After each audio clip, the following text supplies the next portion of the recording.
Hey everyone, so today we will talk about the top 5 negative things about V-Strom which I don't like। और Suzuki अगर उन चीज़ों पे काम करती तो आई थिंक और कुछ ज़्यादा ही बेहतर होता। So one by one discuss करते हैं।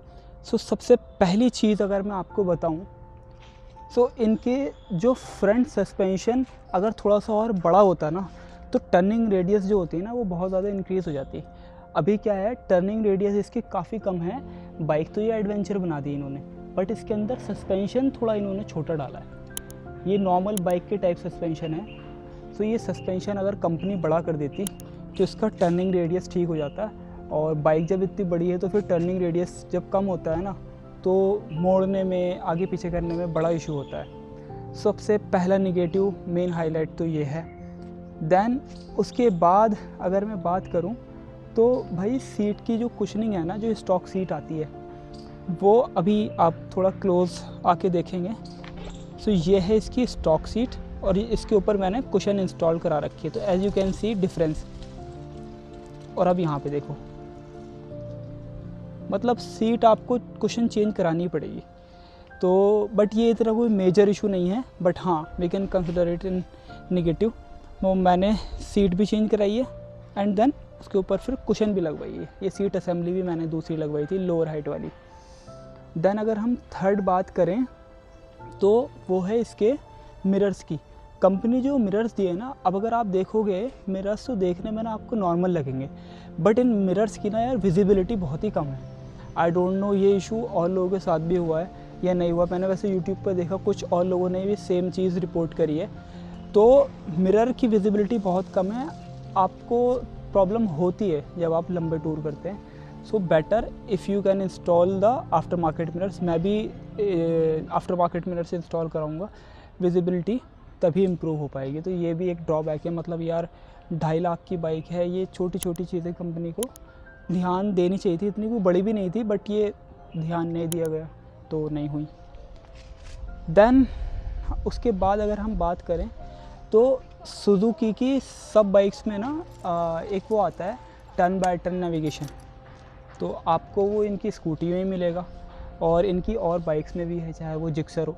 सेम चीज़ इन्होंने उठा के वो इसके अंदर भी डाल दी। तो जो इन्होंने मैप का ऑप्शन तो दे दिया, बट वो किसी काम का नहीं है। मैं आपको दिखाता हूँ मतलब वो कैसे शो होता है। एंड मैंने यहाँ पे सेव करा, जैसे ही मैंने सेव करा then now you can see यहाँ पे ये साइन आ जाएंगे। बट ये प्रॉब्लम क्या है ना, अब इस मैप के साथ में अगर आप सिटी में जैसे राइड कर रहे हो तो आपको बहुत ही ज़्यादा प्रॉब्लम होगी। मतलब इसने तो लेफ़्ट साइड दिखा दिया, बट मे बी वो रास्ता आगे से आपको कहीं और जाना था। मतलब ये ना एक्चुअली बहुत ज़्यादा इरिटेट करता है ये वाला मैप। तो आपको ना मतलब मैप के लिए अलग से ही आपको मोबाइल होल्डर लगाना पड़ेगा, तो ये किसी काम का नहीं है। एंड उसके बाद जो नेक्स्ट मुझे सबसे ज़्यादा नेगेटिव लगा इस बाइक में, वो चीज़ की यार हेडलाइट की विजिबिलिटी। मतलब नाइट में तो कुछ है ही नहीं, एज यू कैन सी कुछ भी नहीं है। तो आपको after market fog lamp install कराने ही पड़ेंगे। तो अभी ये लो है, अगर मैं इसको हाई भी कर देता हूँ ना तो बस ये इतनी होगी और कुछ आपको दिखेगा ही नहीं। तो मैंने ये HJG के फॉग लैंप इंस्टॉल कराए हैं, लिंक इज़ इन डिस्क्रिप्शन। सी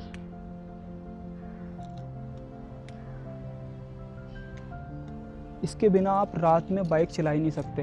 तो यार थोड़ा बहुत सुजुकी को इस चीज़ पे भी काम करना था, हेडलाइट की लाइट थोड़ी बेटर कर देते तो सही रहता। एंड वन मोर पॉइंट्स जो कि मैंने मिस कर दिया था। सो इस पर बेसिकली एक चीज़ और है, बाइक पे अगर आपका वेट कम है ना या आपके साथ में कोई पिलियन नहीं बैठा तो बाइक रोड पे चलने के साथ ना बिल्कुल चिपक के नहीं चलती। अगर आपने या तो थोड़ा सा सामान रख रखा है या आपका वेट ठीक ठाक है, जैसे मेरा वेट थोड़ा कम है, तो अगर आपका वेट 70 प्लस है तो ये परफेक्टली स्मूथ चलेगी एकदम रोड से चिपक के। अगर आपका वेट कम है और आपने सामान भी नहीं रख रखा तो आपको थोड़ा सा फील होगा कि बाइक उतनी ज़्यादा रोड से चिपक के नहीं चल रही।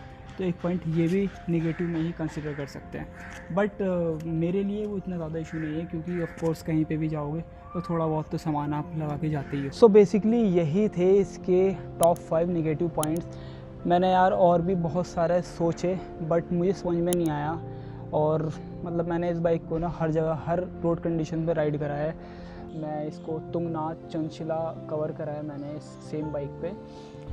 कीचड़ टाइप वाले रोडों पे भी हमने बाइक चलाई, कहीं भी कोई भी ऐसा सच इशू नहीं लगा हमें। तो अब मैं ऐसे फालतू में कोई और कमियां निकालने लगूं जो एक्चुअली में है ही नहीं, तो वो कोई सेंस ही नहीं बनता उस बात का।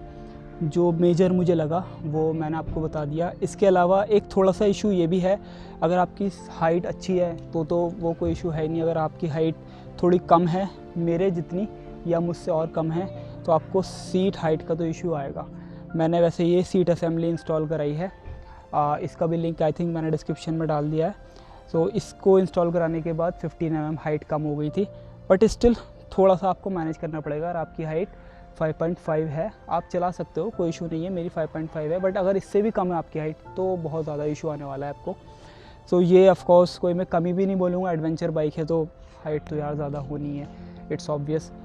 तो यही थे top 5 negative points. I hope you like the video और आपको ये कुछ ना कुछ हेल्प करे होंगे अगर आप ये बाइक परचेस करने वाले हैं in future. See you in next one, subscribe.